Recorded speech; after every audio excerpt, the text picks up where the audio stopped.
Saudara-saudari yang dikasihi Tuhan, begitu besar kasih Allah akan dunia ini, sehingga Ia telah mengaruniakan putranya yang tunggal, supaya setiap orang yang percaya kepadanya tidak binasa, melainkan beroleh hidup yang kekal. Hidup yang kekal adalah kehendak Tuhan atas diri kita. Oleh kasih karunia-Nya, Allah mau supaya setiap orang yang percaya kepadanya tidak binasa, melainkan mengalami keselamatan dan hidup yang kekal. Hal yang sama dinyatakan oleh Rasul Paulus dalam bacaan kedua. Di dalam Kristus Yesus, Allah telah membangkitkan kita juga dan memberikan tempat bersama-sama dengan Dia di surga, supaya pada masa yang akan datang, Ia menunjukkan kepada kita kekayaan kasih karunia-Nya yang melimpah-limpah, sesuai dengan kebaikan-Nya terhadap kita dalam Kristus Yesus. Pertanyaannya adalah, apa yang mesti kita lakukan supaya hidup kita tidak binasa? Pertama, percaya kepada Tuhan. Hidup yang kekal hanya dapat kita miliki apabila kita beriman akan Kristus yang tersalib dalam keadaan apapun, kapanpun, serta dimanapun. Kita diundang untuk selalu memandang salib. Di atas salib itu tergantung putra manusia yang tidak berhenti mencintai kita semua.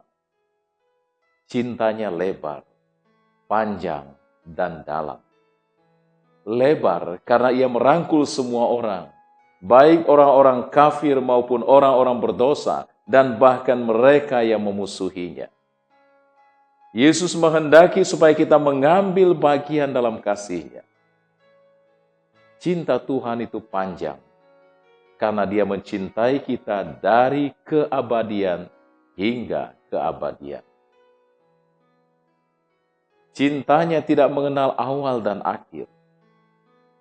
Cinta Tuhan itu dalam. Allah yang bertahta di surga tinggi telah menghambakan diri-Nya dan lahir di kandang hewan, mati di kayu salib, dan dimakamkan di dalam perut bumi. Saudara-saudari yang dikasihi Tuhan, dalam segala kejahatan dan dari segala kelemahan dan kesalahan, Tuhan menyelamatkan kita oleh iman. Kita diberi kebebasan penuh untuk mencintai Allah. Namun terkadang dosa yang menarik hati itu menyeret kita kepada sebuah kegelapan. Terang yang diberikan oleh Yesus kita tolak. Lebih dari itu, karena cintanya yang besar kepada manusia, Ia tetap memberi kasih itu kepada manusia. Sebab karena kasih karunia, kamu diselamatkan oleh iman. Itu bukan hasil usahamu, tetapi pemberian Allah. Kita dimampukan oleh Allah untuk lepas dari kuasa kegelapan atas bimbingan Roh Kudus. Oleh karena itu, Rasul Paulus mengajak kita untuk jangan sekali-kali bermegah dengan apa yang kita miliki. Karena itu semua adalah sebuah pemberian dari Allah. Yang kedua, melakukan pekerjaan yang baik. Rasul Paulus mengatakan, kita ini buatan Allah, diciptakan dalam Kristus Yesus untuk melakukan pekerjaan baik yang dipersiapkan Allah sebelumnya. Tujuan kita diciptakan dan diselamatkan oleh Tuhan adalah untuk melakukan pekerjaan yang baik. Kita sudah dibaptis dan dilahirkan kembali dan menjadi orang yang harus hidup dan berbuat seperti dilakukan Yesus sendiri. Apakah kita ini masih muda atau sudah dewasa, malahan sudah berusia tinggi seperti Nikodemus? Ternyata usia bukanlah garansi, bukanlah jaminan, bukanlah tanggungan atau ukuran mutlak untuk merasa diri sudah dilahirkan kembali dan merasa menjadi dewasa dalam iman, dan konsekuensinya juga dalam sikap, hidup, kata, dan perbuatan kita. Saudara-saudari yang dikasihi Tuhan. Menurut Injil Yohanes, Yesus Kristus datang sebagai terang untuk menyinari pribadi kita. Agar kita sungguh mengenal diri kita yang sebenarnya.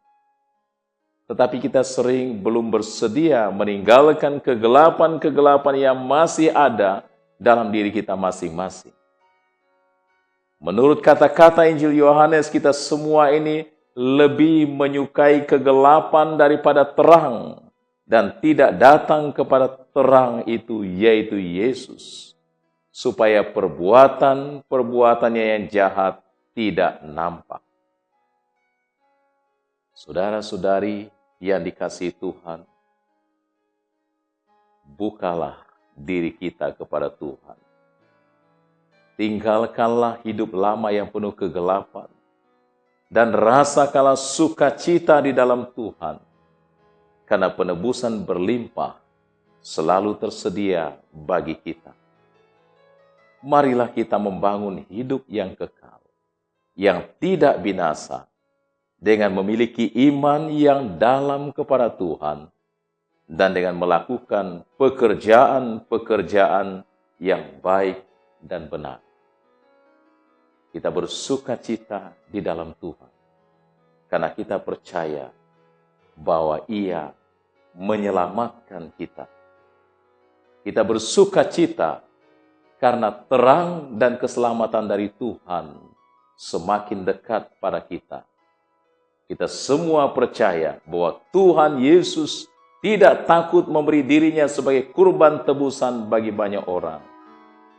Dia adalah putra manusia yang harus ditinggikan di salib, agar siapa saja yang percaya kepadanya tidak binasa, melainkan memiliki hidup abadi. Amin.